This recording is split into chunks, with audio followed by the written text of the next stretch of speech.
أعوذ بالله من الشيطان الرجيم. بسم الله الرحمن الرحيم. تبارك الذي نزل الفرقان على عبده ليكون للعالمين نظيرا. الذي له ملك السماوات والأرض ولم يتخذ ولدا ولم يكن له شريك في الملك وخلق كل شيء فقدره تقديرا.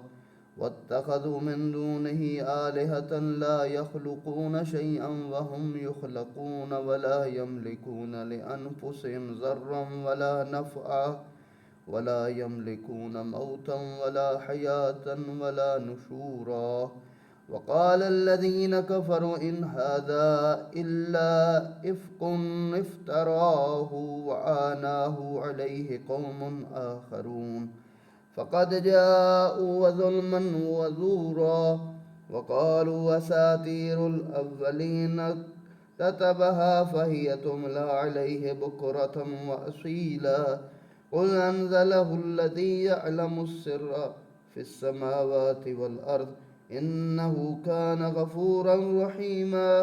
وقالوا ما لهذا الرسول يأكل الطعام ويمشي في الأسواق لولا أنزل إليه ملك فيكون معه نذيرا أو يلقى إليه كنز أو تكون له جنة يأكل منها.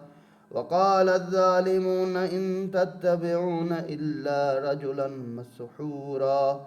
انظر كيف ضربوا لك الأمثال فضلوا فلا يستطيعون سبيلا.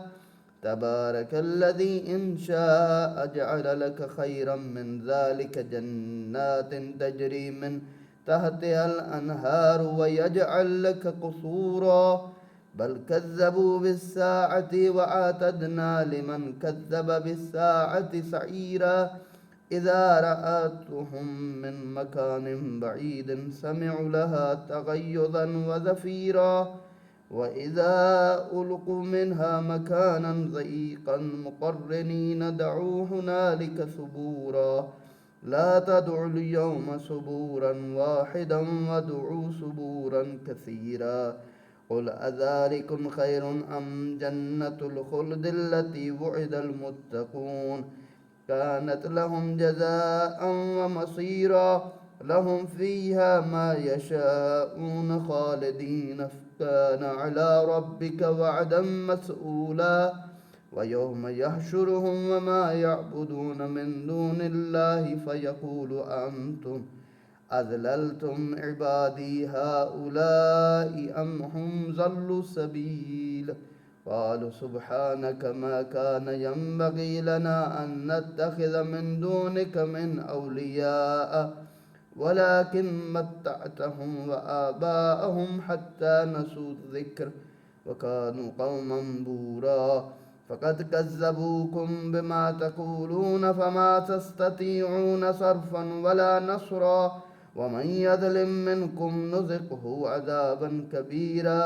وما أرسلنا قبلك من المرسلين إلا إنهم ليأكلون الطعام ويمشون في الأسواق وجعلنا بعضكم لبعض فتنة أتصبرون وكان ربك بصيرا.